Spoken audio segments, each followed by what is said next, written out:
10টি উপদেশ নিয়ে কথা বলবো। কয়টা উপদেশ?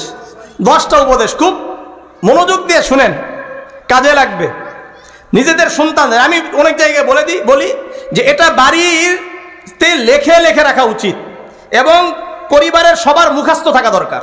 কয়টা? 10টা উপদেশ। মুসনাদে আহমদের 22,075 নম্বর হাদিস। عن معاذ بن جبل رضي الله تعالى عنه قال أوصاني رسول الله صلى الله عليه وسلم ب10 كلمات।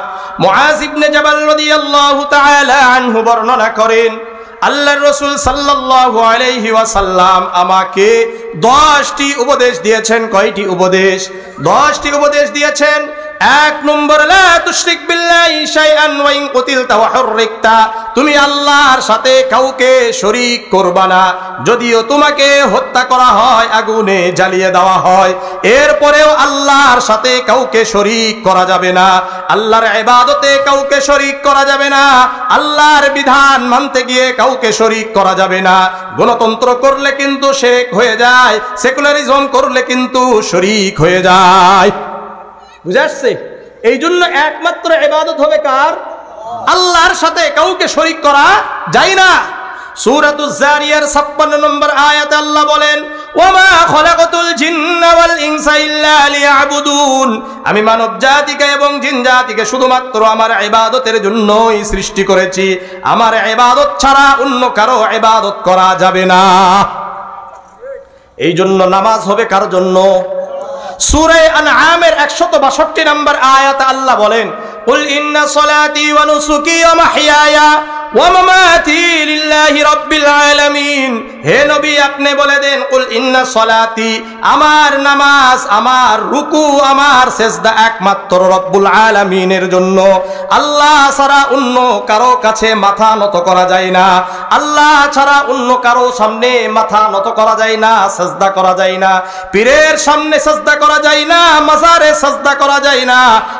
একমাত্র সিজদা করতে হবে কাকে? আল্লাহকে। ওয়া নুসুকি, আমার কুরবানি আল্লাহর জন্য। ওয়া মাহইয়ায়া, আমার জীবন কার জন্য? আল্লাহর জন্য। যদি রক্ত দিতে হয় কার জন্য দিতে হবে? আল্লাহর জন্য দিতে হবে। দ্বীন প্রতিষ্ঠার জন্য দিতে হবে। দেশ রক্ষার জন্য জীবন দিতে পারবো, রক্ত দিতে পারবো, কিন্তু এমন এটা বলা যাবে না রক্ত দিয়েছি উমুকের জন্য রক্ত দেওয়া যাবে, কারণ রক্তের মালিক কে? আবার বলেন, রক্তের মালিক কে? আল্লাহ রাব্বুল আলামিন রক্তের মালিক। এই জন্য যদি রক্ত দিতে হয় আল্লাহর জন্য দিতে হবে, রাসূলের জন্য দিতে হবে, দ্বীন কায়েমের জন্য দিতে হবে। অন্য কারো জন্য রক্ত দেওয়া জায়েজ নাই, এটা হারাম। এটা কি? হারাম। ওয়া মামাতি, যদি মৃত্যু হয় কার জন্য হবে? আল্লাহর জন্য। এই জন্য যদি আমরা জীবন দিই আল্লাহর জন্য দিব, যদি রক্ত দিই আল্লাহর জন্য দিব, অন্য কারো জন্য রক্ত দেওয়াও যাবে না। বুঝে আসছে আমার কথাগুলো? হ্যাঁ, ইবাদত হবে কার? আল্লাহ। সহিহ বুখারীর 856 নম্বর হাদিস। ওই যে 10টা মনে রাখেন, 1 নম্বর কথা চলতেছে কিন্তু। সহিহ বুখারীর 856 নম্বর হাদিস।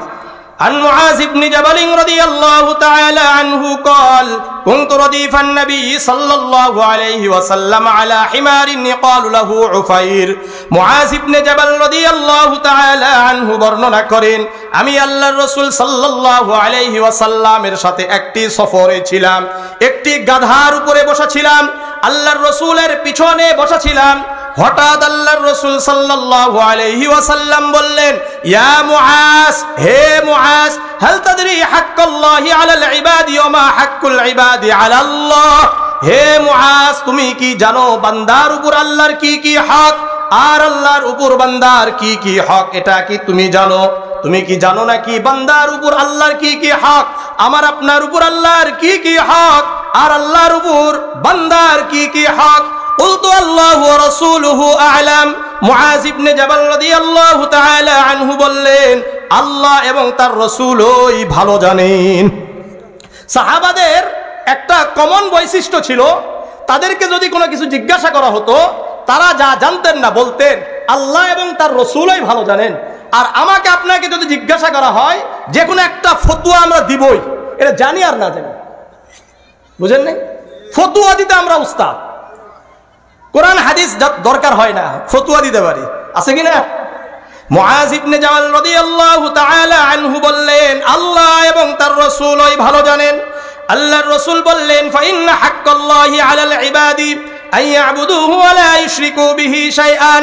বান্দার উপর আল্লাহর অধিকার হলো বান্দা একমাত্র আল্লাহর ইবাদত করবে, আল্লাহর সাথে কাউকে শরীক করবে না। আমাদের উপর আল্লাহর হক কি? আমরা ইবাদত করব কার? আল্লাহর ইবাদত করব, আল্লাহর সাথে কাউকে শরীক করব না। এটা আমাদের উপর আল্লাহর হক। ওয়া হাক্কুল ইবাদি আলাল্লাহ, আল্লাহর উপর আমাদের অধিকার হলো আল্লাহ ইউআযযিমু মান লা ইউশরিকু বিহি শাইআন। আমরা যেই বান্দারা আল্লাহর ইবাদত করলাম, আল্লাহর সাথে কাউকে শরীক করলাম না, আল্লাহ রাব্বুল আলামিন ওই বান্দাদেরকে জাহান্নাম থেকে মুক্ত করে জান্নাতে প্রবেশ করিয়ে দিবেন। এই জন্য আল্লাহর সাথে কাউকে শরীক করা যায় না। সহিহ বুখারীর ৭৬৬ নম্বর হাদিস, عن أبي هريرة رضي الله تعالى عنه قال قال رسول الله صلى الله عليه وسلم اجتنبوا السبع الموبقات قالوا وما هن يا رسول الله। আবু হুরায়রা রাদিয়াল্লাহু তাআলা আনহু বর্ণনা করেন, আল্লাহর রাসূল সাল্লাল্লাহু আলাইহি ওয়াসাল্লাম বলেন, হে আমার সাহাবারা, হে আমার উম্মত, দুনিয়া এবং আখিরাত ধ্বংসকারী ৭টি বিষয় থেকে দূরে থাকবা। দুনিয়াও ধ্বংস হয়ে যাবে, আখিরাতও ধ্বংস হয়ে যাবে। এরকম কয়টা বিষয়? ৭টি বিষয় থেকে তোমরা দূরে থাকবা। ক্বালু ওয়া মা হুন্না ইয়া রাসূলুল্লাহ। সাহাবারা বললেন, ইয়া রাসূলুল্লাহ, ইয়া হাবিবাল্লাহ, ওই ধ্বংসকারী ৭টি বিষয় কি কি? আল্লাহর রাসূল সাল্লাল্লাহু আলাইহি ওয়াসাল্লাম বললেন, ১ নম্বর আশরিকু বিল্লাহ, আল্লাহর সাথে শরীক করা। আমাদের অনেক ভাই রয়েছেন, অনেক বোনেরা রয়েছেন, ইবাদত করে আল্লাহর সাথে শরীকও করে। এরকম আছে কি নাই? ইবাদতও করছে আবার আল্লাহর সাথে শরীকও করছে, এরকম বহু মানুষ আছে। এই যে শরীক করছে, শিরক করছে, এই কারণে তার দুনিয়াও ধ্বংস হয়ে যাচ্ছে, আখিরাতও ধ্বংস হয়ে যাচ্ছে। ২ নম্বর ওয়াসসিহরু, জাদু টোনা করা। কি করা? জাদু টোনা করা। আমাদের সমাজের মধ্যে জাদু টোনা আছে কি নাই? জাদু টোনা আসে কোথায় থেকে জানেন নাকি? জাদু টোনা আসে হিংসা থেকে। কি থেকে? হিংসা থেকে জাদু টোনা আসে। অথচ কোন ব্যক্তি যদি হিংসা করে, তার আমল একেবারে ছাই হয়ে যায়। কি হয়ে যায়? ছাই হয়ে যায়। সুনানে আবি দাউদের ৪৯০৩ নম্বর হাদিস, عن أبي هريرة رضي الله تعالى عنه قال قال رسول الله صلى الله عليه وسلم إياكم والحسد فإن الحسد يأكل الحسنات كما تأكل النار الحطب। আবু হুরায়রা রাদিয়াল্লাহু তাআলা আনহু বর্ণনা করেন, আল্লাহর রাসূল সাল্লাল্লাহু আলাইহি ওয়াসাল্লাম বলেন, হে আমার উম্মত, তোমরা হিংসা থেকে বেঁচে থাকো, কেননা হিংসা নেক আমলগুলোকে এমন ভাবে ছাই করে দেয়, এমন ভাবে জেলে পুড়ে ছাই করে দেয়, ধ্বংস করে দেয়, যেমন নাকি কাষ্ঠকে আগুন জ্বালিয়ে পুড়িয়ে ছাই করে দেয়। আমার আপনার সামনে যদি আগুন থাকে আর সেখানে যদি কাঠ থাকে, তাহলে কাঠের কোনো অস্তিত্ব থাকবে? কোনো অস্তিত্ব থাকবে না। ঠিক তেমনি ভাবে আমার আপনার অন্তরের মধ্যে যদি ঈমান থাকে আর আমল থাকে, এর সাথে যদি হিংসা থাকে, তাহলে ওই ঈমান আর আমল ধ্বংস হয়ে যাবে। ওই আমল কি হয়ে যাবে? ধ্বংস হয়ে যাবে। এই জন্য হিংসা থেকে বাঁচতে হবে। আমি আপনাদেরকে বলি, অনেক বড় আমলদার হওয়া দরকার নাই, আপনি হিংসা থেকে বেঁচে থাকেন। কি থাকে? হিংসা থেকে বেঁচে থাকেন, আপনি আমি জান্নাতি হব। আপনাদেরকে একটা দীর্ঘ হাদিস শুনাই। মুসনাদে আহমদের ১২৬৯৭ নম্বর হাদিস, عن أنس بن مالك رضي الله تعالى عنه قال كنا جلوسا مع رسول الله صلى الله عليه وسلم। আনাস ইবনে মালিক রাদিয়াল্লাহু তাআলা আনহু বর্ণনা করেন, আমরা আল্লাহর রাসূল সাল্লাল্লাহু আলাইহি ওয়াসাল্লামের সাথে মসজিদে নববীতে বসেছিলাম। কোথায় বসেছিলেন? মসজিদে নববীতে বসে আছেন। فقال النبي صلى الله عليه وسلم يتلو عليكم الآن رجل من أهل الجنة। হঠাৎ আল্লাহর রাসূল সাল্লাল্লাহু আলাইহি ওয়াসাল্লাম বললেন, এই শোনো আমার সাহাবারা, এই মুহূর্তে যে ব্যক্তি প্রথমে মসজিদে প্রবেশ করবে, এই ব্যক্তি জান্নাতি। কি বলছেন? এখন তোমাদের সামনে প্রথমে যেই ব্যক্তি মসজিদে প্রবেশ করবেন, এই ব্যক্তি জান্নাতি। সাহাবারা খুবই কৌতূহলী হয়ে অপেক্ষা করছেন কোন ব্যক্তি প্রথমে প্রবেশ করে। সব সাহাবীরা দেখছেন। ফাতলা রাজুলুম মিনাল আনসার তানতিফু লিহিয়াতুহু মিন ওয়াজুহিহি ক্বাদ তাআল্লাকনা আলাইহি ফি ইয়াদিহি শিমাল। আল্লাহর রাসূল সাল্লাল্লাহু আলাইহি ওয়াসাল্লাম এই কথা বলার পরে আল্লাহর রাসূলের সাহাবারা দেখলেন একজন আনসারী সাহাবী মসজিদে প্রবেশ করলেন, যার দাড়ি থেকে ওযুর কারণে পানি টপকে টপকে পড়ছিল। ক্বাদ তাআল্লাকনা আলাইহি ফি ইয়াদিহি শিমাল, তার বাম হাতে জুতো জোড়া ছিল। যে ব্যক্তি প্রথম প্রবেশ করলেন এই ব্যক্তির দাড়ি থেকে পানি টপকে টপকে পড়ছিল আর বাম হাতে জুতো জোড়া ছিল। প্রথম দিন দেখলেন। ফালাম্মা কানাল গাদু, দ্বিতীয় দিন আল্লাহর রাসূল আবার সাহাবাদেরকে নিয়ে বসে আছেন। فقال النبي صلى الله عليه وسلم مثل ذلك, আল্লাহর রাসূল প্রথম দিনের মতোই একই কথা বললেন। ইয়াতলু আলাইকুম আল-আন রাজুলুম মিন আহলিল জান্নাতি, তোমাদের কাছে প্রথম যে ব্যক্তি প্রবেশ করবে এই ব্যক্তি জান্নাতি। দ্বিতীয় দিন আবার বললেন প্রথম যে ব্যক্তি প্রবেশ করবে এই ব্যক্তি জান্নাতি। সাহাবারা দ্বিতীয় দিন আরো বেশি কৌতূহলী হয়ে অপেক্ষা করছেন কোন ব্যক্তি আসে। ফাতলা যালিকার রাজুলু মিসলা হালিহি, ওই ব্যক্তি যে ব্যক্তি প্রথম দিন প্রবেশ করেছিলেন ওই ব্যক্তি দ্বিতীয় দিন তানতিবুল হিয়াতুহু মিন ওয়াজুইহি, ওই একই অবস্থায় প্রবেশ করলেন। দাড়ি থেকে পানি টপকে টপকে পড়ছিল, বাম হাতে জুতো জোড়া ছিল। দ্বিতীয় দিন একই অবস্থায় একই ব্যক্তি প্রবেশ করলেন। সাহাবী কি আনসারী সাহাবী? পরিচিত না অপরিচিত? অপরিচিত সাহাবী, ভালো করে মনোযোগ দেন। অপরিচিত, নাম ডাক নাই, কিছু নাই, আল্লামা না, মুফতি নয়, কিচ্ছু না, সাধারণ একজন সাহাবী যার নাম কোন হাদিসের কিতাবের মধ্যে আসে নাই। আনসারী মানে হলো মদিনাবাসী, এই জন্য আনসারী, এতটুকুই আসছে। ফালাম্মা কানাল ইয়াউমুস সালিস, তৃতীয় দিন আল্লাহর রাসূল সাল্লাল্লাহু আলাইহি ওয়াসাল্লাম সাহাবাদেরকে নিয়ে বসে আছেন। আল্লাহর রাসূল সাল্লাল্লাহু আলাইহি ওয়াসাল্লাম মিসলা মাকালাতিহি আইযান, প্রথম দিন দ্বিতীয় দিনের মতো আবার আল্লাহর রাসূল বললেন ইয়াতলু আলাইকুম আল-আন রাজুলুম মিন আহলিল জান্নাতি, তোমাদের কাছে প্রথম যে ব্যক্তি প্রবেশ করবে এই ব্যক্তি জান্নাতি। তৃতীয় দিন সাহাবারা আরো বেশি কৌতূহলী, কে আসে? বলার পরে আল্লাহর রাসূলের বলার পরে ওই ব্যক্তি আসলেন যিনি প্রথম দিন দ্বিতীয় দিন এসেছিলেন, ওই ব্যক্তির তৃতীয় দিন আবারও আসলেন। তানতিফুল হিয়াতুহু মিন ওয়াজুইহি ক্বাদ তাআল্লাকনা আলাইহি ফি ইয়াদিহি শিমাল, দাড়ি বেয়ে বেয়ে পানি টপকে টপকে পড়ছিল, বাম হাতে জুতো জোড়া ছিল। হাদিস যেভাবে আছে আমি সেইভাবে বলতেছি, শব্দ শব্দ বলছি। 3 দিন শেষ, নামাজ শেষ হয়ে গেছে, আল্লাহর রাসূল বাড়িতে চলে গেলেন, মানে হুজরাতে চলে গেলেন। ফাতাবিআহু আব্দুল্লাহ ইবনে আমর ইবনে আল-আস রাদিয়াল্লাহু তাআলা আনহু, আব্দুল্লাহ ইবনে আমর ইবনে আল-আস রাদিয়াল্লাহু তাআলা আনহু যুবক সাহাবী ছিলেন। ওনার কৌতূহল হলো এই চাচা, এই অপরিচিত ব্যক্তি কি আমল করে, উনি যেই আমলগুলো করে ওই আমলগুলো যদি আমি করতে পারি আমিও জান্নাতি হয়ে যাব। পিছনে পিছনে গেছে, যাওয়ার পরে চাচার বাড়ির কাছে গিয়া বলে ইন্নী লা হাইতু আবি ফাকসামতু আল্লা আদখুলা আলাইহি সালাসান, চাচা আমার বাবার সাথে আমার মনোমালিন্য হয়েছে, ঝগড়া হয়েছে, আমি আমার বাবার সাথে কসম করেছি, আল্লাহর কসম করে বললাম আপনার বাড়িতে আমি 3 দিন আসবো না। কয়দিন? বলছে 3 দিন আপনার বাড়িতে আসবো না, এটা কসম করে আসছি। ফাইন রাআইতান তাউয়ানি ইলাইকা হাত্তা তামসিয়া ফাআলতা, আপনি যদি আমাকে আশ্রয় দিতেন আপনার বাড়িতে আমি 3 দিন থাকতাম। কয়দিন? 3 দিন। উদ্দেশ্য কি? উদ্দেশ্য হলো এই চাচা কি আমল করেন, এই উদ্দেশ্য আসছে। এখন আব্দুল্লাহ ইবনে আমর ইবনে আল-আস রাদিয়াল্লাহু তাআলা আনহু 3 দিন অতিবাহিত হওয়ার পরে আনাস ইবনে মালিক রাদিয়াল্লাহু তাআলা আনহুর কাছে, সাহাবাদের কাছে তার এই 3 দিনের ঘটনা বর্ণনা করছেন। কে আমি গেলাম আন্নাহু বাতা মাহু তিলকাল লায়ালিস সালাস, আব্দুল্লাহ ইবনে আমর ইবনে আল-আস রাদিয়াল্লাহু তাআলা আনহু বলেন আমি ওই ব্যক্তির সাথে 3 রাত অতিবাহিত করলাম। কয় রাত? 3 রাত অতিবাহিত করলাম।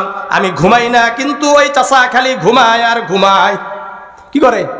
আমি তো সারা রাত ঘুমাই না, আমি দেখতে চাই যে এই চাচা তাহাজ্জুদ কত রাকাত করে, জিকির কি কি করে, কোরআন তেলাওয়াত কি কি করে, এটা দেখার জন্য আমি ঘুমাইনি। ফালাম ইয়ারাহু ইয়াকুমু মিনাল লাইলি শাইআন হাত্তা ইয়াকুমা লিসালাতিল ফজর গায়রা আন্নাহু ইযা তাআররা তাকাল্লাবা আলা ফিরাশিহি আযজা ওয়া জাল্লা যাকারাল্লাহ আযজা ওয়া জাল্লা ওয়া কাব্বারা। আমি দেখলাম সারা রাত ঘুমায়, শুধুমাত্র যখন একাত ওকাত হয়, একাত ওকাত বুঝেন তো নাকি? অনেক ঘুমের মধ্যে মানুষ কি হয়, ঘুম ভেঙে যায় না? ঠান্ডার কারণে ঘুম ভাঙে, গরমের কারণে ঘুম ভেঙে যায়, বিভিন্ন আওয়াজের কারণে ঘুম ভেঙে যায়। ঠিক এমনই ঘুম ভেঙে যায় যখন, তখন বলে সুবহানাল্লাহ, আলহামদুলিল্লাহ, লা ইলাহা ইল্লাল্লাহ, আল্লাহু আকবার, এটা বলে, আর কিছু বলে না। গায়রা আন্নী লাম ইয়াসমাউ আল্লা ইয়াকুলু ইল্লা খায়রান। আর দিনের বেলাতে আমি দেখেছি উনি কল্যাণকর কথা, অন্য কোনো কথা বলে না। যা বলে কল্যাণকর কথা বলে। বলেন, যা বলে কল্যাণকর কথা বলে। এখানে আমি আপনাদেরকে আরেকটা হাদিস শোনাই। এখানে সহিহ বুখারীর 618 নম্বর হাদিস। عن أبي هريرة رضي الله تعالى عنه قال قال رسول الله صلى الله عليه وسلم من كان يؤمن بالله واليوم الآخر فلا يؤذي جاره। আল্লাহর রাসূল সাল্লাল্লাহু আলাইহি ওয়াসাল্লাম বলেন, যে ব্যক্তি আল্লাহকে বিশ্বাস করে, আখিরাতকে বিশ্বাস করে, ওই ব্যক্তি যেন তার প্রতিবেশীকে কষ্ট না দেয়। যে আল্লাহকে বিশ্বাস করে, আখিরাতকে বিশ্বাস করে, সে ব্যক্তি যেন তার প্রতিবেশীকে কষ্ট না দেয়। আমাদের টুপিওয়ালারা কি এলাকার মানুষদেরকে কষ্ট দেয় কি দেয় না? কথা বলে না?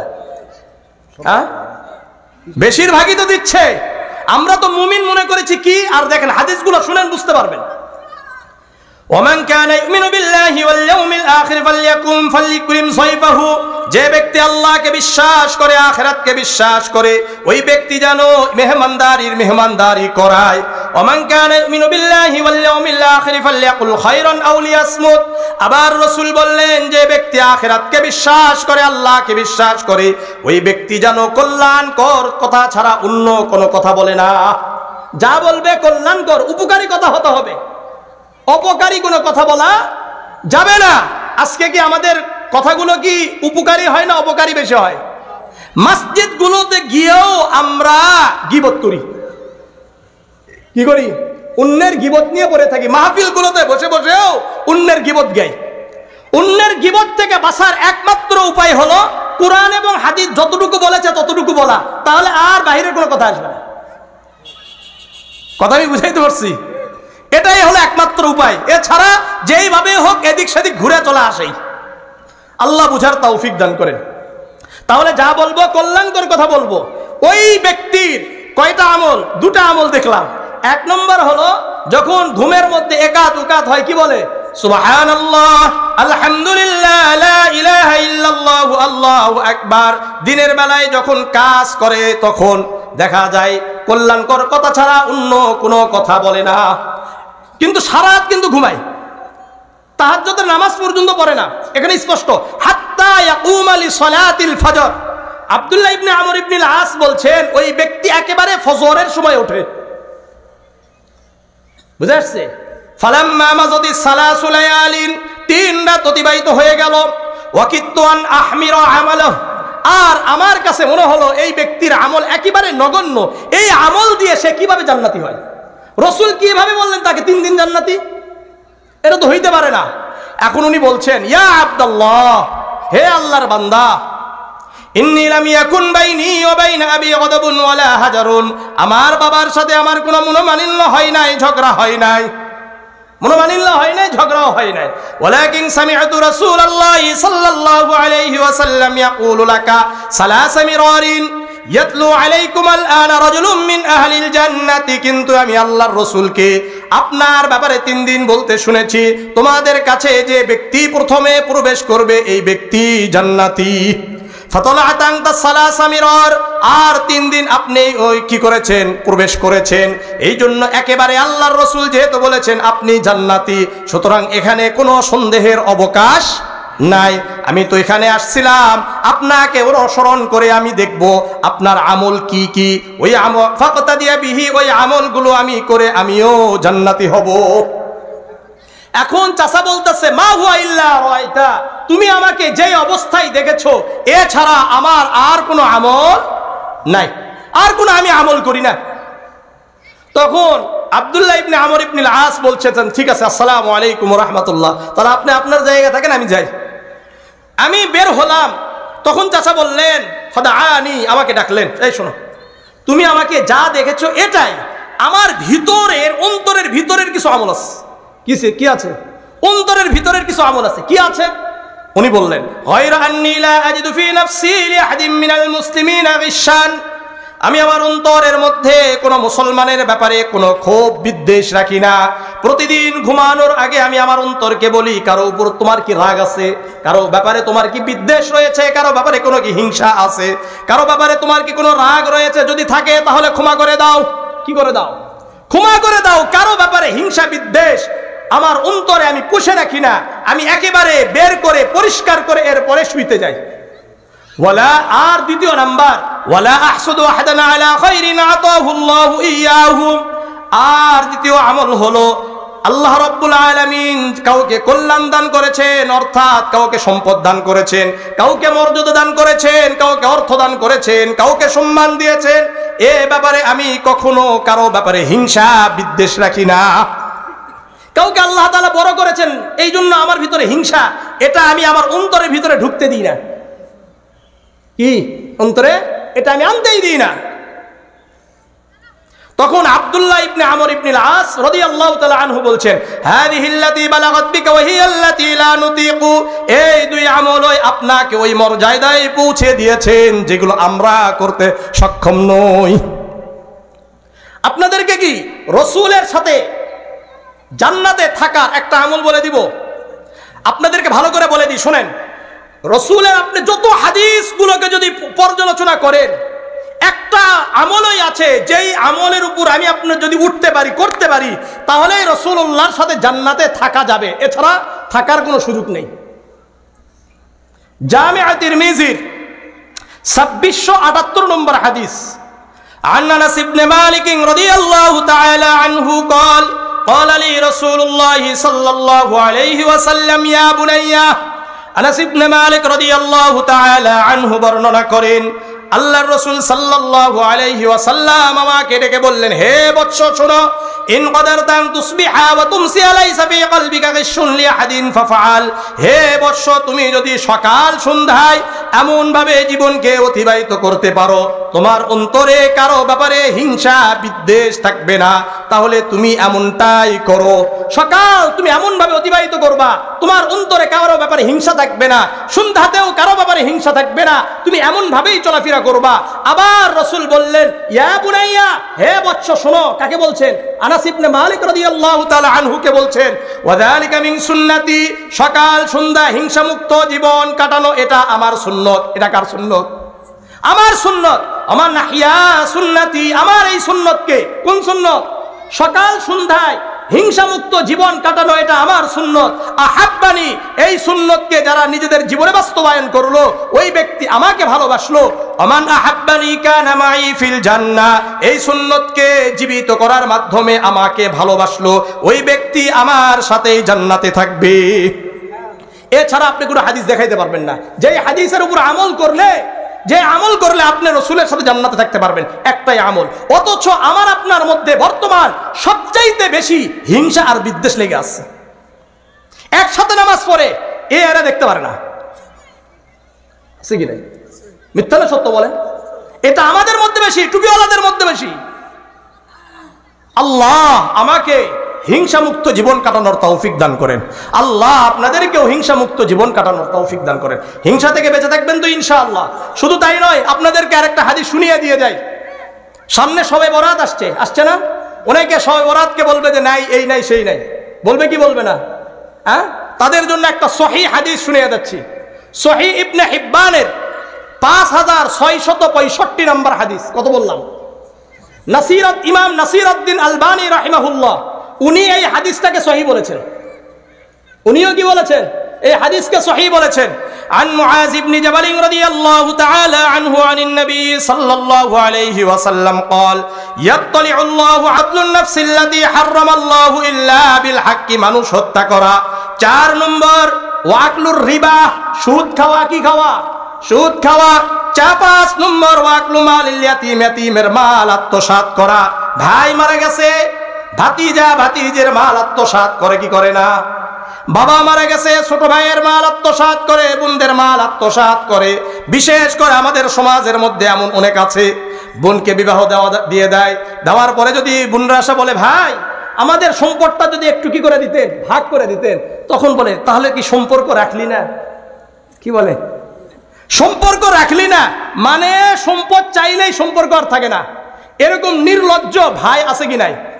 অসভ্য ভাই আছে কিনা? আমি বলি বোনেরা, এরকম অসভ্য নির্লজ্জ যারা সম্পদের লোভে তোমার সাথে সম্পর্ক রাখতে চায়, এরকম ভাইয়ের সাথে তোমার সম্পর্ক রাখা দরকার নাই। কি বলেন? আছে? ওয়াকলু মালিল ইয়াতীম 5 নম্বর। 6 নম্বর ওয়াতাওয়াল্লি ইয়াউমাজ যাহফি, যুদ্ধের ময়দান থেকে পলায়ন করা। 7 নম্বর ওয়াকসফুল মুহসানাতিল মুমিনাতিল গাফিলাত, সতী সদবী নারীর উপর অপবাদ দেওয়া। এই মোট 7টা কাজ করলে আমার আপনার দুনিয়াও ধ্বংস হয়ে যাবে, আখিরাতও ধ্বংস হয়ে যাবে। আমার সাথে আবার আসেন, ওই যে 10টা উপদেশ মনে আছে, তোর মধ্যে 1 নম্বর কেবল বললাম যে শিরক করা যাবে না। 2 নম্বর ওয়ালা তাউকুন্না ওয়ালিদাইক, আল্লাহর রাসূল মুআয ইবনে জাবাল রাদিয়াল্লাহু তাআলা আনহু বললেন ওয়ালা তাউকুন্না ওয়ালিদাইক ওয়া ইন আমারাকা আন তাখরুজা মিন আলিকা ওয়া মালিক, তুমি পিতামাতার অবাধ্য হবে না, যদিও পিতামাতা তোমাদেরকে বাড়ি থেকে বের করে দেয়, তাদের সম্পদ থেকে বের করে দেয়, এরপরেও পিতামাতার অবাধ্য হওয়া যাবে না। পিতামাতা যদি আমাদেরকে বাড়ি থেকে বের করে দেয়, সম্পদ থেকে বের করে দেয়, এরপরেও সন্তানের এই অধিকার নাই পিতার অবাধ্য হওয়ার। এটাই ইসলাম, এটাই ইসলাম, এটাই ইসলাম। আপনি বলবেন যে আমার বাপ আমার সাথে খারাপ আচরণ করছে, করছে তো কি হয়েছে? আপনাকে ভালো আচরণ করতে হবে, কোনো কথা নেই। আপনার পুরা সম্পদের অধিকার আপনার বাবার। আপনাদেরকে একটা হাদিস শুনাই, মনোযোগ দিয়ে শুনেন, এগুলো বুঝেন। সুনান আবি দাউদের 3530 নম্বর হাদিস। আন আমর ইবনে শুআইব আন আবিহি আন জাদ্দিহি আন্না রাজুলান আতা রাসূলুল্লাহ সাল্লাল্লাহু আলাইহি ওয়াসাল্লাম। আমর ইবনে শুআইব তার বাবা থেকে বর্ণনা করেন, একজন ব্যক্তি আল্লাহর রাসূলের কাছে আসলেন, এসে বললেন ইয়া রাসূলুল্লাহ ইন্নালি মালান ওয়া ওয়ালাদান ওয়া ইন্না ওয়ালিদি ইয়াহতাজু মালি। হে আল্লাহর রাসূল, আমার বাবা আছে, মা আছে, আবার আমার সম্পদও আছে। ওয়া ইন্না ওয়ালিদি ইয়াহতাজু মালি, আমার বাবা মায়ের জন্য আমার সম্পদকে খরচ করতে হয়। কি বলছে? খরচ করতে হয়। এদিকে আমার আবার পরিবারও আছে, সমস্যা হয়ে যায়। আল্লাহর রাসূল সাল্লাল্লাহু আলাইহি ওয়াসাল্লাম বললেন আনতা ওয়া মালুকা লিওয়ালিদিক, তুমি এবং তোমার সম্পদ তোমার বাবার অধিকারী। তোমারও মালিক তোমার বাবা, তোমার সম্পদের মালিকও তোমার বাবা। আমার কথাটা বুঝছেন? রাসূল কি বলেছেন? আনতা মা আনতা, বলেন আনতা ওয়া মালুকা লিওয়ালিদিক, তুমি এবং তোমার সম্পদ তোমার বাবার। এই জন্য পিতা মাতার সাথে খারাপ আচরণের কোনো সুযোগ নেই। করা যাবে? করা যাবে না। 2 নম্বর। 3 নম্বর ওয়ালা তাতরুকান্না সালাতান মাকতুবাতান মুতাআম্মিদান ফাইন্না মান তারাকা সালাতান মাকতুবাতান মুতাআম্মিদান ফাকাদ বারিয়াত মিনহু জিম্মাতুল্লাহ। 5 ওয়াক্ত নামাজের 1 ওয়াক্ত নামাজও ছাড়বা না। যে ব্যক্তি 5 ওয়াক্ত নামাজের 1 ওয়াক্ত নামাজও ছেড়ে দেয়, ওই ব্যক্তি আল্লাহর দায়িত্ব থেকে বের হয়ে যায়। আপনাদের মধ্যে কে কে আছেন আল্লাহর দায়িত্বে থাকতে চান? তাহলে 5 ওয়াক্ত নামাজ পড়তে হবে। কয় ওয়াক্ত নামাজ? 5 ওয়াক্ত নামাজই পড়তে হবে, কারণ কাল কিয়ামতের ময়দানে সর্বপ্রথম নামাজের হিসাব হবে। আল মুআজামুল আওসাত একটা কিতাব আছে, এই কিতাবের 1859 নম্বর হাদিস। আন আব্দুল্লাহ ইবনে বুরদিন রাদিয়াল্লাহু তাআলা আনহু قال قال رسول الله صلى الله عليه وسلم أول ما يحاسب العبد يوم القيامة الصلاة فإن صلحت صلح سائر عمله وإن فسدت فسد سائر عمله। আল্লাহর রাসূল সাল্লাল্লাহু আলাইহি ওয়াসাল্লাম বলেন, কিয়ামতের ময়দানে সর্বপ্রথম নামাজের হিসাব হবে।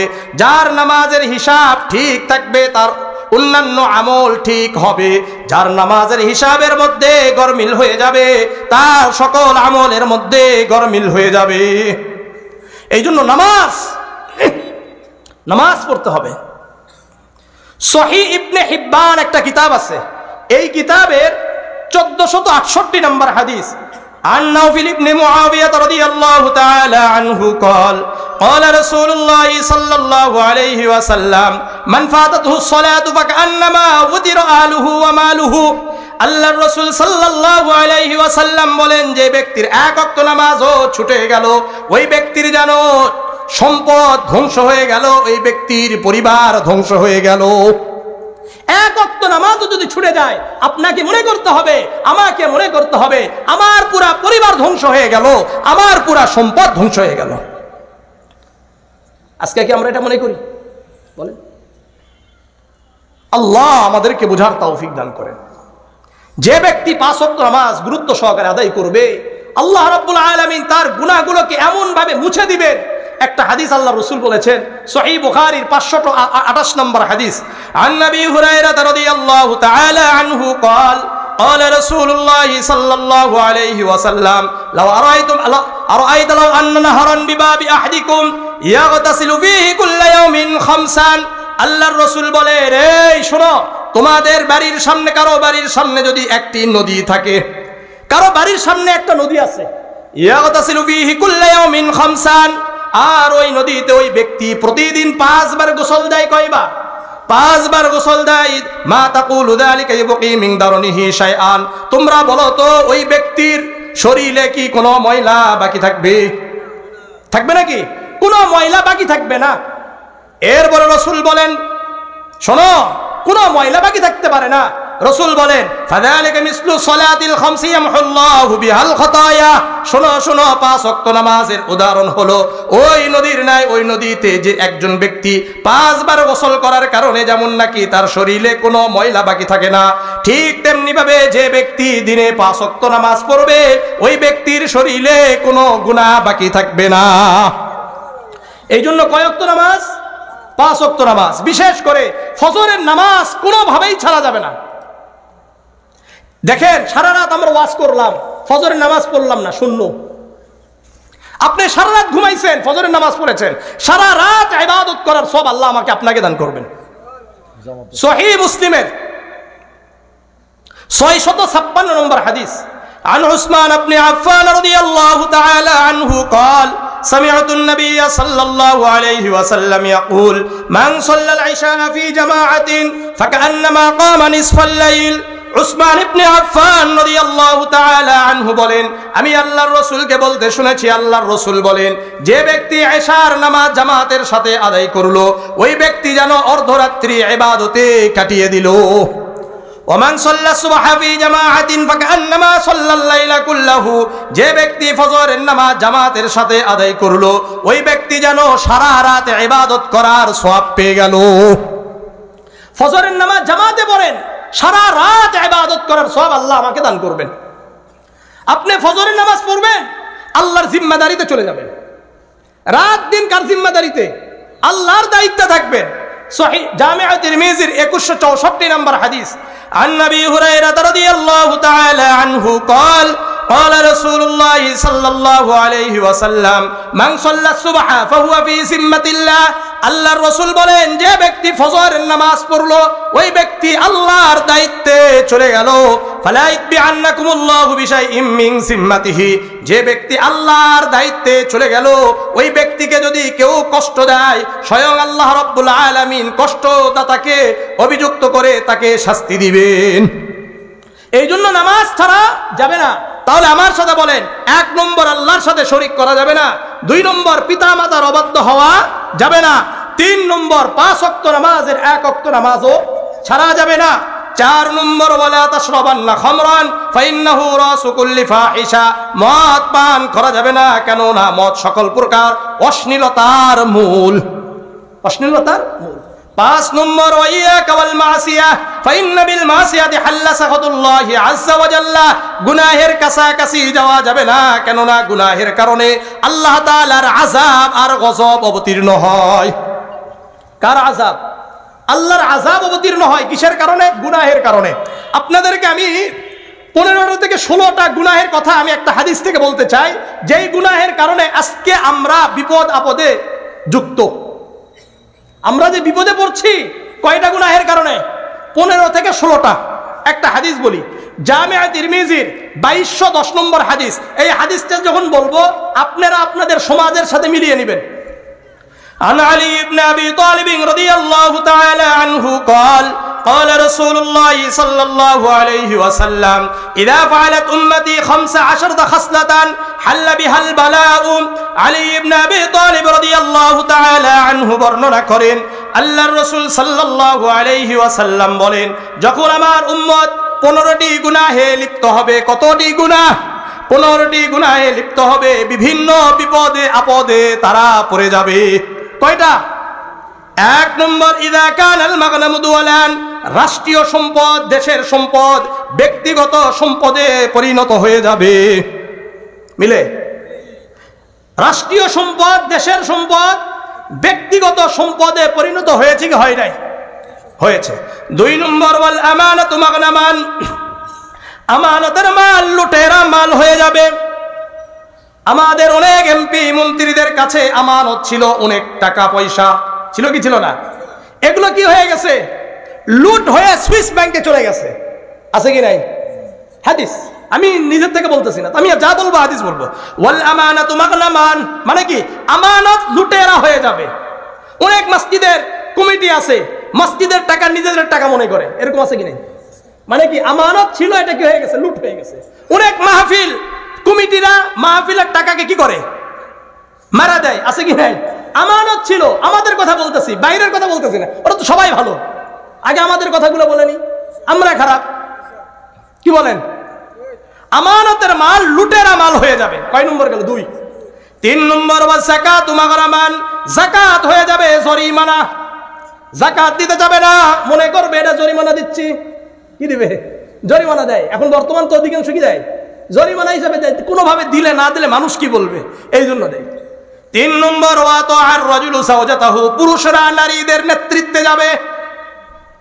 কি বলেন পুরুষরা নারীদের আনুগত্য করবে আছে কি নাই কথা বলেন না কেন এটা কি আমার কথা না হাদিস হাদিস 4 নম্বর 5 নম্বর ওয়া আক্কা উম্মাহু মায়ের অবাধ্য হবে মায়ের কি হবে অবাধ্য হয়ে যাবে 6 নম্বর ওয়াবাররা সাদিকাহু অন্যদেরকে বন্ধু হিসাবে গ্রহণ করবে 7 নম্বর ওয়াজাফা আবাহু নিজের বাবাকে দূরে সরে দিবে নিজের বাবাকে দূরে সরে দিবে অনেকে আছে কিন্তু নিজেরা পণ্ডিত মনে করে অন্যদের সাথে পরামর্শ করে অন্যদের সাথে খুব খাই খাতির কিন্তু বাবারে কি করে না মূল্যায়ন করে না এরকম আমাদের সমাজে আছে কি নাই এটা গুনাহ এটা কি গুনাহ রাসূল বলছেন 7 নম্বর 8 নম্বর ওয়ারতাফাতিল আসওয়াতু ফিল মাসাজিদ মসজিদগুলোতে হই হাল্লা শুরু হয়ে যাবে মসজিদগুলোতে মারামারি আছে কি নাই আছে 9 নম্বর ওয়াকানা যাইমুল কওমি আরজালাহুম এলাকার নিকৃষ্ট ব্যক্তিরা নেতা হয়ে যাবে আছে কি নাই নাই আছে আরো জোরে বলেন না ওয়াকানা যাইমুল কওমি আরজালাহুম এলাকার নিকৃষ্ট ব্যক্তিরা মূর্খ ব্যক্তিরা চোর বাটপাররা দুর্নীতিবাজরা নেতা হয়ে যাবে 10 নম্বর উকরিমার রাজুলু মাখাফাতা শাররিহি মানুষদেরকে শুধুমাত্র তাদের হয়রানি থেকে তাদের অনিষ্টতা থেকে বাঁচার জন্য সম্মান করা হবে আছে কি নাই কেন সালাম দেয় না সালাম দিলে সমস্যা আছে মাহফিলের প্রধান অতিথি কেন বানায় না দিলে তো মাহফিল হতে দিবে না পোস্টারে নাম না থাকলে মাহফিল হতে দিবে না এরকম আছে কি নাই এখন তার নামটা কেন আসলো হয়রানি থেকে বাঁচার জন্য তার অনিষ্টতা থেকে বাঁচার জন্য এটা কি সত্য না মিথ্যা কয় নম্বর গেল 10 ভালো করে মনোযোগ বুঝতে পারতেছেন 10 11 নম্বর অশরিবাতিল খুমুর মদ্যপানের সাইলাব হয়ে যাবে সব জায়গায় মদ পান করবে 12 নম্বর অলুবিসাল হারির রেশমের কাপড় পরিধান করা হবে 13 নম্বর উত্তখিদাতিল কায়নাত নর্তকীদেরকে মূল্যায়ন করা হবে কাদেরকে মূল্যায়ন করা হবে নর্তকীদেরকে মূল্যায়ন করা হবে আমাদের বাংলাদেশের বিভিন্ন অনুষ্ঠানগুলোতে নর্তকী আছে কি নাই বিপিএল আইপিএল যা আছে নর্তকীদের মূল্যায়ন আছে কি নাই বিভিন্ন স্কুল কলেজ ইউনিভার্সিটির বহু অনুষ্ঠানগুলোতে নর্তকীদেরকে আনা হয় কি হয় না এদেরকে মূল্যায়ন করা হয় এদেরকে স্টার বানাইয়া দিছে আছে কি নাই আসেন কত নম্বর 13 14 নম্বর ওয়াল মাআজিফ বাদ্যযন্ত্রগুলোকে মূল্যায়ন করা হবে এমন কোন অনুষ্ঠান হবে না যেই অনুষ্ঠানগুলোতে নাচ গান গান বাজনা হবে না এমনকি মসজিদের কমিটির সভাপতি সেক্রেটারি যারা থাকে তাদের সন্তানের বিবাহগুলোতেও নাচ গান আছে কি নাই গান বাজনা আছে কি নাই আছে। আর 15 নম্বর, ওয়ালাআনা আখিরু হাযিহিল উম্মতি আউওয়ালাহা, শেষ যুগের মানুষগুলো প্রথম যুগের মানুষগুলোকে গালি দিবে। আল্লাহর রাসূল বলেন এই কয়টা? 15টা। আর 2210 নম্বর বললাম, 2211 নম্বরে আরেকটা কথা বেশি আছে, অত আল্লিমা লিগাইরিদ্দিন, ধর্ম বিবর্জিত শিক্ষা সিলেবাস চালু করা হবে। কি বললাম বলেন? ধর্ম বিবর্জিত শিক্ষা সিলেবাস চালু করা হবে। রাসূল বলেন শোনো, ফালইয়ারতাকিবু ইনদা যালিকা রিহান হামরা খাসফান ওয়া মাসখান, যখন নাকি এই 15টা 16টা গুনাহ তোমাদের সমাজের মধ্যে চলে আসবে, তখন তোমরা অপেক্ষা করো। বিভিন্ন জায়গায় আগুন দেখতে পাবা, বিভিন্ন জায়গায় ভূমিধস দেখতে পাবা, বিভিন্ন মানুষের চেহারা বিকৃতি দেখতে পাবা। এই গুনাহগুলো আমাদের সমাজে আছে কি নাই? আল্লাহ আমাদেরকে হেফাজত করেন। তাহলে ওই যে 10টা, আল্লাহর সাথে কাউকে শরীক করা যাবে না, পিতা মাতার অবাধ্য হওয়া যাবে না, 5 ওয়াক্ত নামাজের 1 ওয়াক্ত নামাজও ছাড়া যাবে না, মদ পান করা যাবে না, গুনাহের কাছাকাছি যাবে না। 6 নম্বর, ওয়াইয়াকা ওয়াল ফিরার মিনাস সাহাব ওয়া ইন হালাকান নাস, যুদ্ধের ময়দান থেকে পলায়ন করা যাবে না, যদিও সকল মুজাহিদ শহীদ হয়ে যায়। মুজাহিদরা শহীদ হয়ে গেছে, এরপরেও যুদ্ধের ময়দান থেকে পলায়ন করার কোনো সুযোগ ইসলামে নাই। 7 নম্বর, ওয়াইদা আসাবান নাস মাউতুন ওয়া আনতা ফীহিম ফাসবুত, কোন এলাকায় যদি মহামারী দেখা দেয় আর ওই এলাকায় যদি তুমি থাকো তাহলে বের হতে পারবা না। আপনাদেরকে একটা প্রশ্ন করি, শুনেন। এই যে কিছুদিন আগে আমাদের বাংলাদেশে মহামারী করোনা ছিল কি ছিল না? এই সময় লকডাউন বলতে একটা জিনিস আমরা দেখলাম, তাই না? সেটার কি সিস্টেম?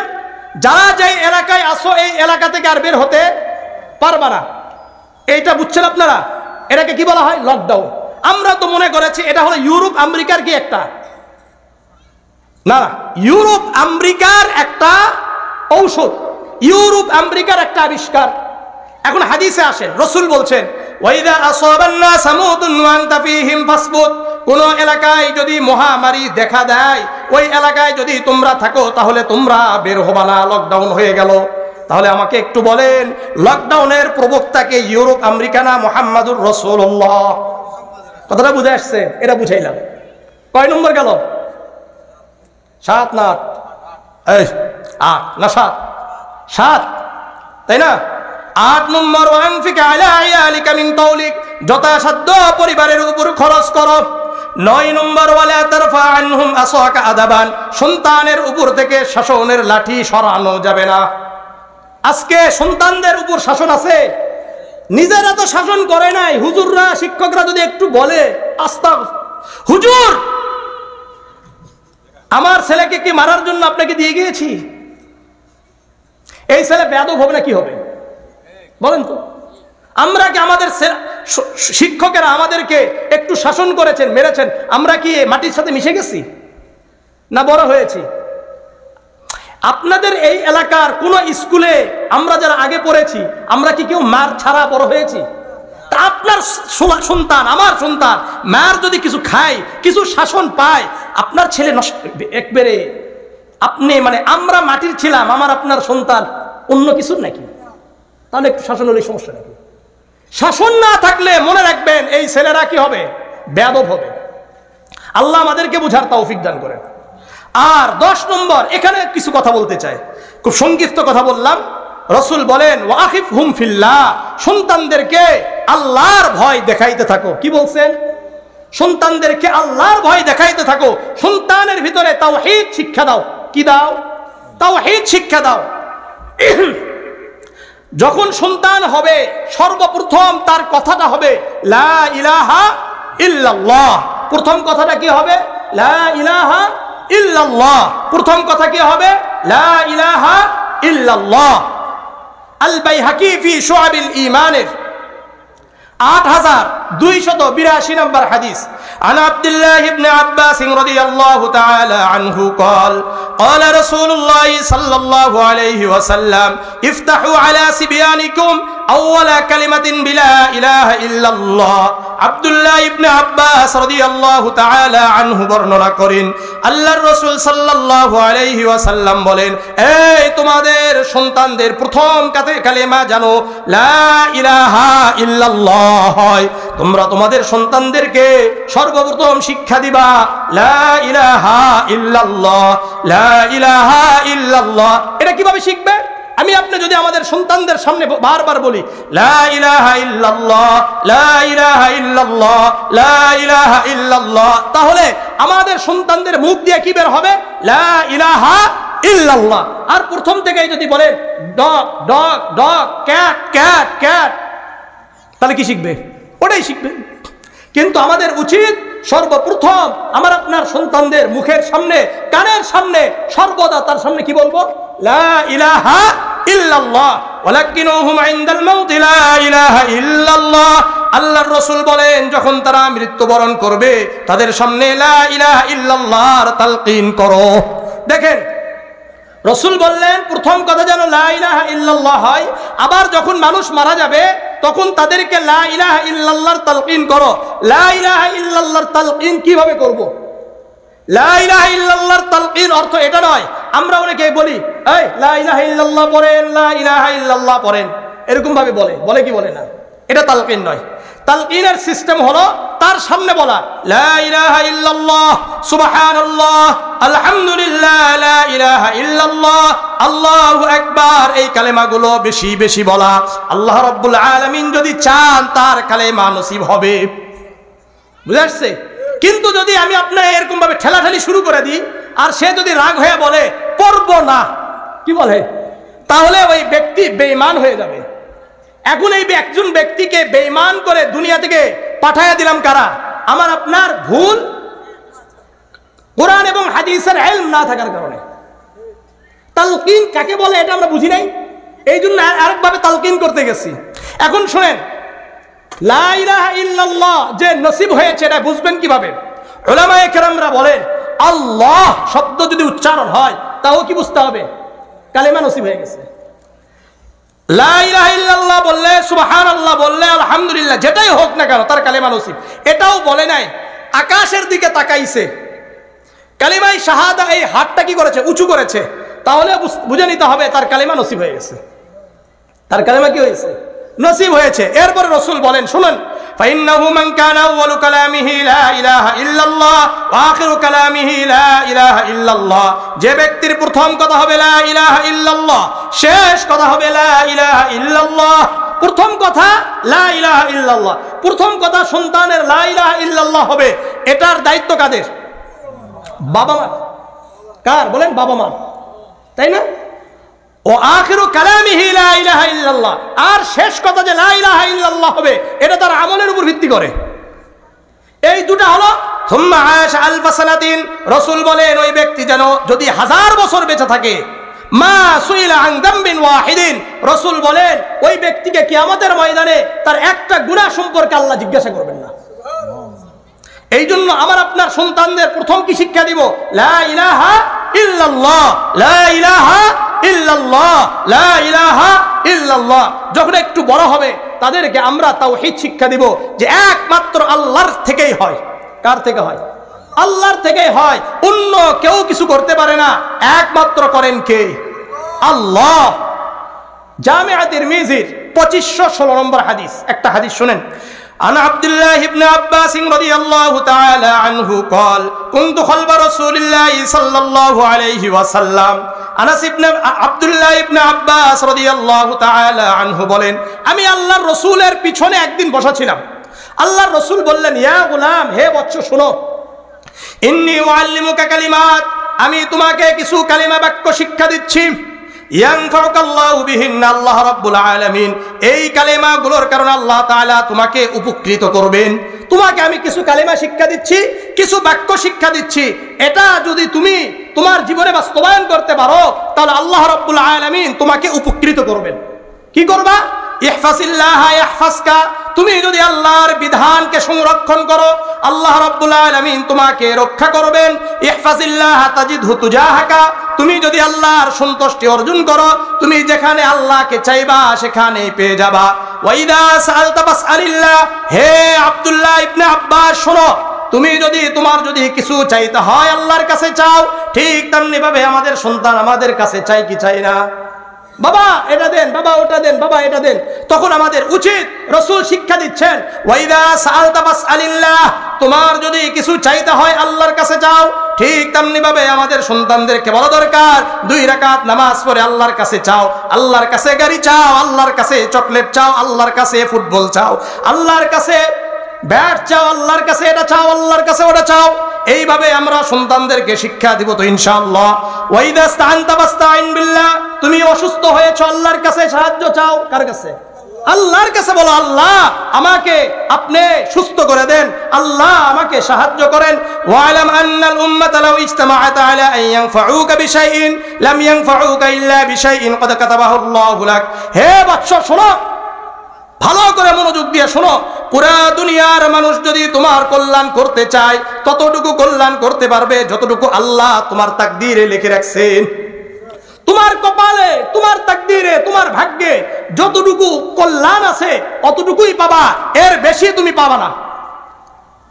ওয়ালাউ ইজতামাউ আলা আন ইয়াদুররুকা বিশাইইন লাম ইয়াদুররুকা ইল্লা বিশাইইন ক্বাদ কাতাবাহু আল্লাহু আলাইক। হে বৎস শোনো, পুরা দুনিয়ার মানুষ যদি তোমার অকল্যাণ করতে চায়, ক্ষতি করতে চায়, ততটুকুই করতে পারবে যতটুকু ক্ষতি আল্লাহ তাআলা তোমার তাকদীরে লিখে রাখছেন। এই জন্য তুমি একমাত্র কাকে ভয় করবা? আল্লাহকে ভয় করবা। একমাত্র তুমি সন্তুষ্ট করবা কাকে? আল্লাহকে সন্তুষ্ট করবা। পুরা দুনিয়া যদি তোমার প্রতি অসন্তুষ্ট হয়ে যায় আর রব যদি তোমার উপর সন্তুষ্ট থাকে তাহলে বাবা তুমি সফল। এইভাবে সন্তানদেরকে ওয়াকিফহুম ফিল্লাহ, সন্তানদেরকে আল্লাহর ভয় দেখানো, আল্লাহ তাআলার প্রতি দাওয়াত দেওয়া। আর এটা কখন আসবে? যখন আমি আমার আপনার সন্তানকে আমরা কোরআন এবং হাদিস শিক্ষা দিব। কি দিব? কোরআন এবং হাদিস শিক্ষা দিব। আমি আমার সন্তানকে, আপনার সন্তানদেরকে আপনারা যদি কোরআন এবং হাদিস শিক্ষা দেন ইনশাআল্লাহ এই সন্তান একমাত্র ভয় করবে কাকে? আল্লাহকে, আল্লাহকেই সন্তুষ্ট করবে। এই জন্য আমি আপনাদের কাছে বলতে চাই, কারা কারা চান যে পুরা দুনিয়ার মধ্যে শ্রেষ্ঠ আমাদের সন্তানরা হোক? এরকম কে কে চান? সবাই চান ইনশাআল্লাহ। যদি আপনারা আপনাদের সন্তানের শ্রেষ্ঠত্ব চান তাহলে রাসূল কি বলেন? সহিহ বুখারীর 5027 নম্বর হাদিস, আন উসমান ইবনে আফফান রাদিয়াল্লাহু তাআলা আনহু قال قال رسول الله صلى الله عليه وسلم خيركم من تعلم القرآن وعلمه। পুরা দুনিয়ার মধ্যে তারাই শ্রেষ্ঠ যারা কোরআন শিখে এবং অন্যদেরকে শিক্ষা দেয়। শ্রেষ্ঠ কারা? যারা কোরআন শিখে এবং অন্যদেরকে শিক্ষা দেয়। তাহলে আমাদের যারা সন্তানেরা কোরআন শিখে এরাই তো দুনিয়াতে শ্রেষ্ঠ নাকি? যেই সমস্ত পিতামাতারা আজকে আলহামদুলিল্লাহ সন্তানের অর্থাৎ হাফেজ সন্তানদের বাবা হলেন, মা হলেন, তাদের জন্য আমি আপনাদেরকে একটা হাদিস শোনাই। সুনানে আবি দাউদের 1453 নম্বর হাদিস, আন সাহাল ইবনে মুআজ আল-জুহানী রাদিয়াল্লাহু তাআলা আনহু قال قال رسول الله صلى الله عليه وسلم من قرأ القرآن وعمل بما فيه ألبس والداه تاجا يوم القيامة। রাসূল বলেন, শোনো, যারা কোরআন পড়ে, কোরআনের হাফেজ হয়, কোরআনের উপর আমল করে, কিয়ামতের ময়দানে তাদের পিতামাতাকে এমন নূরের মুকুট পরিধান করাবে যা সূর্যের আলো থেকেও বেশি হবে। এখন আপনার সন্তান নেই কিন্তু ভাতিজা আছে, আছে না? অনেকের আত্মীয় স্বজন আছে, পড়াইতে পারে না, এরকম আছে কি নাই?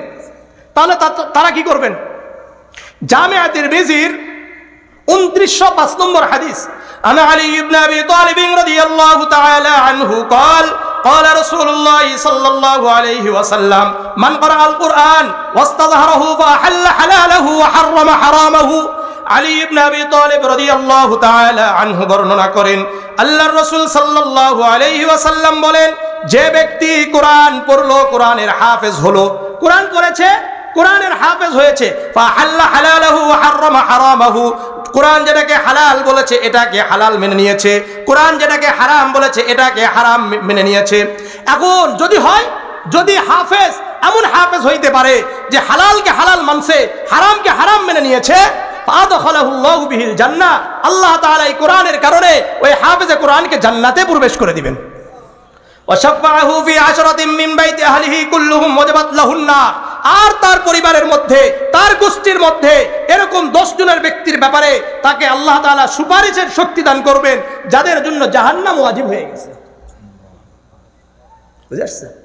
এই জন্য হাফেজদেরকে ভালোবাসবো ইনশাআল্লাহ। শুনেন, যেখানে হাফেজ হয়, যেখানে হাফেজ হয়, যেই এলাকাতে হাফেজরা থাকে, যেই এলাকায় আলেম থাকে, আমার আসলে সময় পাইলাম না, আপনাদেরকে খালি হেফজের উপর, মানে যারা হাফেজ এদের উপরে 25টা হাদিস শোনানো যেত। কয়টা? হ্যাঁ, 25টা ফজিলত শোনা যায় না।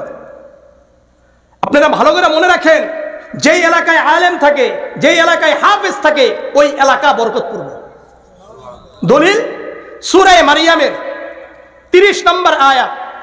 ঈসা আলাইহিস সালাতু ওয়াস সালাম মায়ের পেট থেকে বের হয়েছে, কথা বলতে পারেন না তো। ঈসা আলাইহিস সালাতু ওয়াস সালামের মা ফাশারাত ইলাইহি ক্বালু কাইফা নুকাল্লিমু মান কানা ফিল মাহদি সাবিয়্যা, আমি কথা বলবো না, আমার এই সন্তানের সাথে কথা বলো। তখন তারা বলল, কিভাবে কথা বলবো? তখন সন্তান বলছে, ইন্নী আব্দুল্লাহ, আমি কার বান্দা? আতানিয়াল কিতাব ওয়া জাআলানি নাবিয়্যা। কি বলছে বলেন তো?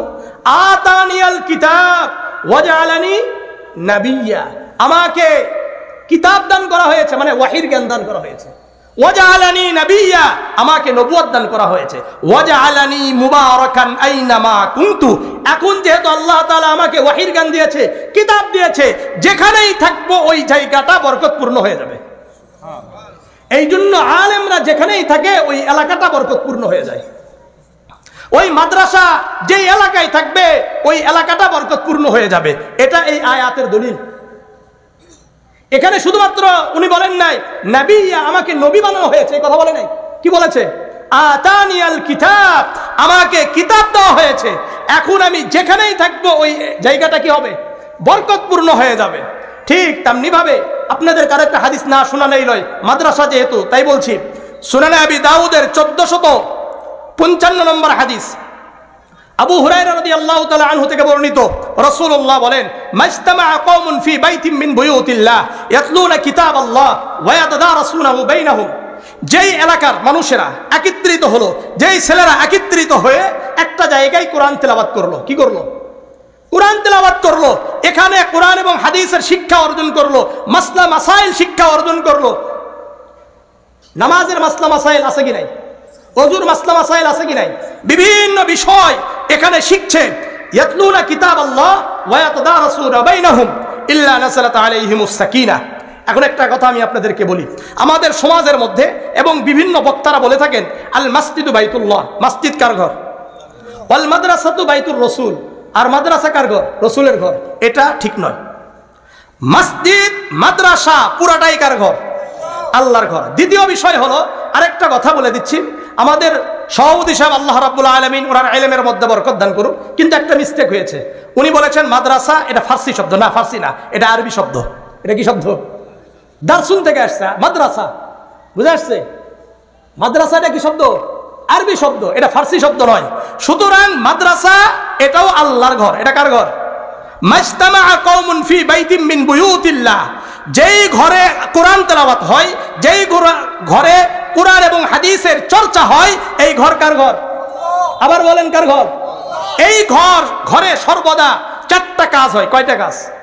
1 নম্বর, ইল্লা নাযালাত আলাইহিমুস সাকিনাহ, আল্লাহর পক্ষ থেকে সাকিনা অবতীর্ণ হয়। 2 নম্বর, ওয়াগাশিয়াতুহুমুর রাহমা, রহমত ঢেকে রাখেন। 3 নম্বর, ওয়াহাফাতুহুমুল মালাইকা, ফেরেশতারা বেষ্টন করে রাখে। 4 নম্বর, ওয়াযাকারাহুমুল্লাহু ফী মান ইনদা, মাদ্রাসার শিক্ষক ছাত্রদেরকে নিয়ে সর্বদা আল্লাহ গর্ব করতে থাকেন। এখন যারা নাকি মাদ্রাসার বিরোধিতা করেন, মসজিদের বিরোধিতা করেন, উলামায়ে কেরামদের বিরোধিতা করেন, এরা মূলত কিসের বিরোধিতা করে? আল্লাহর বিরোধিতা করে। কার বিরোধিতা? মনে করলেন আমি আমাদের প্রধান অতিথি সাহেবের বাড়ি খেয়ে ভেঙে দিলাম, ওনাকে মারলাম না, আসলে আমি কাকে আঘাত করলাম? ওনাকে আঘাত করলাম না, এনাকে আঘাত করলাম কি করলাম না? ওনার বাড়ির ঘরের মানুষদেরকে আঘাত করলাম। কাকে আঘাত করেছি? এনাকে আঘাত করা হয়েছে। আল্লাহর ঘরের মানুষদেরকে যদি আপনি আঘাত করেন, তাহলে মূলত কাকে আঘাত করলেন? আল্লাহকে আঘাত করলেন। আল্লাহকে যদি আঘাত করেন আপনার আমার দুনিয়াও ধ্বংস, আখিরাতও ধ্বংস হয়ে যাবে। আল্লাহ আমাদের সবাইকে